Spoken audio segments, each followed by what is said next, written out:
the Greater Reading Chamber Alliance.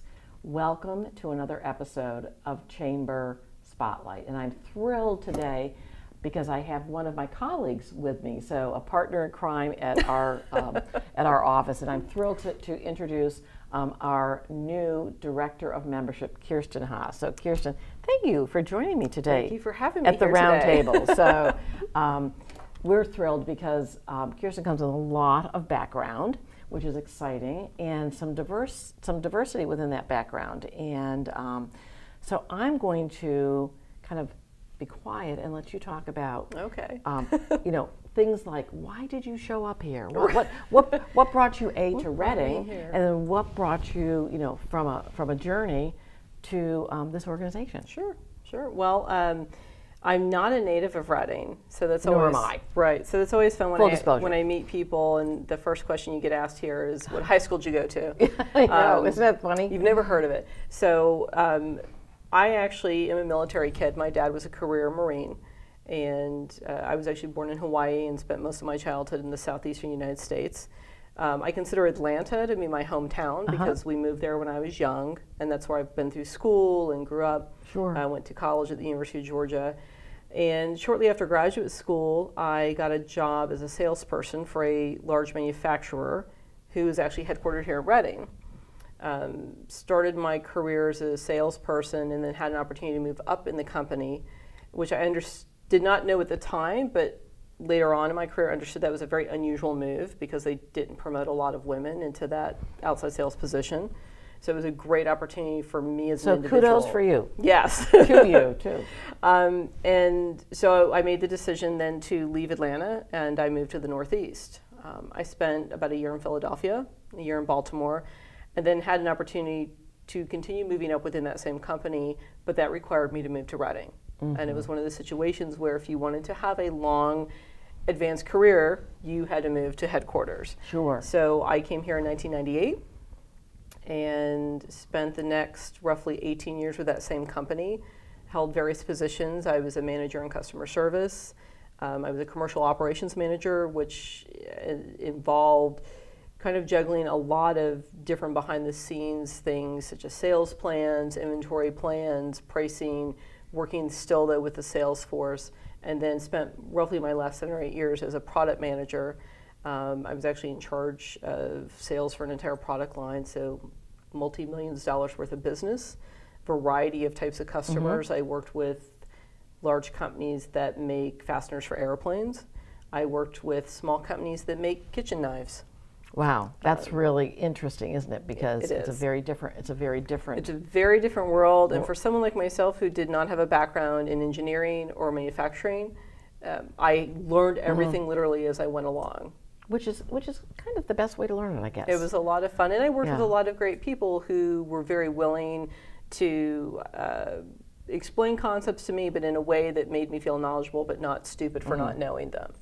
So fast forward, and of course you're here in Reading, Yep. and I honestly, my journey is quite different, but what we found, and I always say we moved from Berkshire County in Massachusetts to Berks County in Pennsylvania. Just dropped a few letters. So we just dropped a few letters, and still had the rolling hills and the beauty of the terrain, but also loved the community, loved the sense of community, loved, and again, there is a little bit of this sort of, born here, grow up here. What high school did you go to? And not getting outside of the valley, but the reality is I think it's a great place, and I think we're doing great things from the chamber side, from Greater Reading Chamber Alliance, now a merged organization, to really sort of shout from the rooftops what we're doing. Yeah, I agree. And so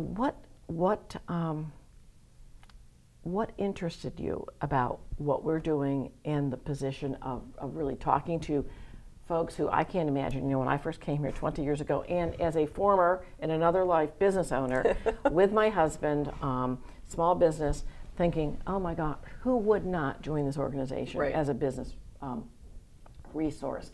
But then again, it's just a matter of bringing what works for certain people. Well, and I think that's really important. I mean, I moved here because of a job that I left a few years ago. And so that would have been a really easy opportunity to pick up stakes Sure. and leave. But for someone like myself who spent a lot of her life moving around, this is actually the place I've lived the longest now in my life. And Which so is interesting. it's a place where my husband's from here, so it's interesting. We've chosen to keep our home here. And in my 20 years here in Berks County, I've really come to appreciate as you say, the community, but all the treasures that are here in Reading and in Berks County. Just a couple of years ago, for the first time, we went up to Hawk Mountain. Oh my gosh. And I couldn't believe that internationally renowned, right? 16 years to get there. But and just randomly after work on a fall day, my husband came home and said, "Let's go up to Hawk Mountain." Okay. I was actually just saying to some of our colleagues, we were talking about birthdays the other day, that I was a little disappointed I could not get down to Shady Maple for my breakfast birthday, which happened to be on a Saturday. So, but it's it's treasures like that, and like going to the minor league ball game. Yes, if you're in a metro area, you can go, in Atlanta, I grew up, you could go see the Braves, you could go see hockey, you could go see football, you could go see everything, but it's all you could go see, because when you're in an area like that, your next major metro area is 4 to 6 hours away. Sure. Here in Reading, you have all these little delights that are just the Reading Fightins are a great team to go watch. And what a great way to take a family to see a ball game without spending a fortune. But if you want to go see the New York Yankees, they're only 2 hours away. Right. If you want to go see the Philadelphia Phillies, they're only an hour away. Right. So I think that's where Reading is really uniquely positioned to be its own community that has a lot to offer people, a lot of hidden treasures that you kind of have to go looking for. And I think that's part of my mission as a membership director, is to try to draw out these little treasures and give them the tools to put themselves out there and make sure other people know they're here. That's not just the locals who know about this restaurant or this dress shop, but that people who come to visit here see them and go, "Oh, I've heard about this." And the reality is we don't have the traffic and the congestion of an Atlanta. Well, exactly. I mean, as I can tell, I've been here a long time when I complain about how long it takes to go to the Lowe's and Exeter from why I'm missing. We have traffic. What do we? Someone said to me, a lot of roads to nowhere. Yes, a lot of roads to nowhere, and instead of we have rush minutes, not rush hour. Right. So it's but yet there's so much stuff that's so close by that you can take advantage of, and that's what's been a lot of fun about living here for the past 20 years, is discovering those little treasures. Whether it's Hawk Mountain or wakeboarding up at Blue Marsh with my friends, going to the Fightins games, going to West Reading to check out the newest restaurants and bars. And what I like too is, and I'll use West Reading as a great example, to have an establishment that's been there for over 30 years next to an establishment that's only been there 3 years. It's really great to see a lot of local business owners, the old and the new, come together and say, hey, if we work together, we build a better community. So let me ask you, in this new role of for you as director of membership, and I'm a business that's been around for a long time and doing fairly well. What would be my benefit to now?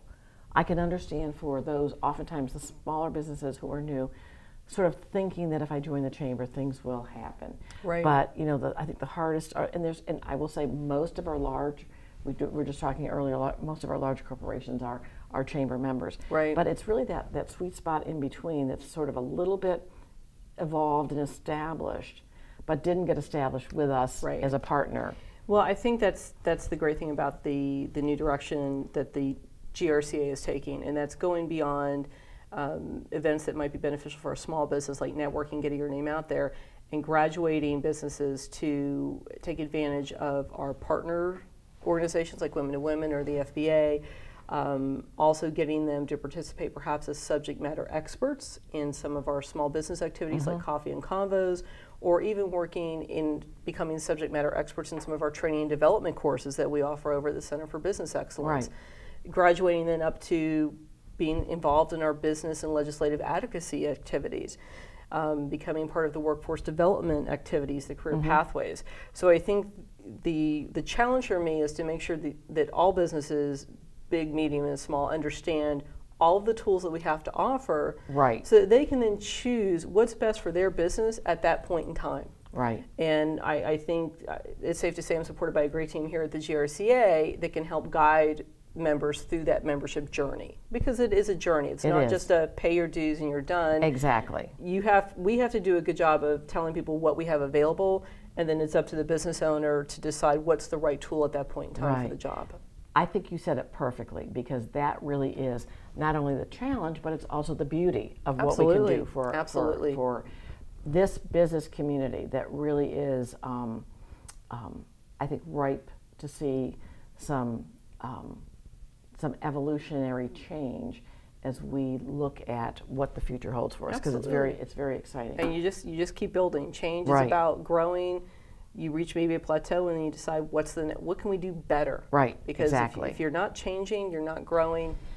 You're right. You could become irrelevant, and then that's not good. Right. So that's the reality. Well, Kirsten, it was great to have you here. Thank you very much. I hope you felt comfortable and enjoyed the fact that we had a chance to chat, and actually for our audience to know even more about what we do, get to know Kirsten more intimately as far as her journey, where she came from, why she's here. You know, those of us who are here are pretty darn passionate about why we're here at the GRCA. Absolutely.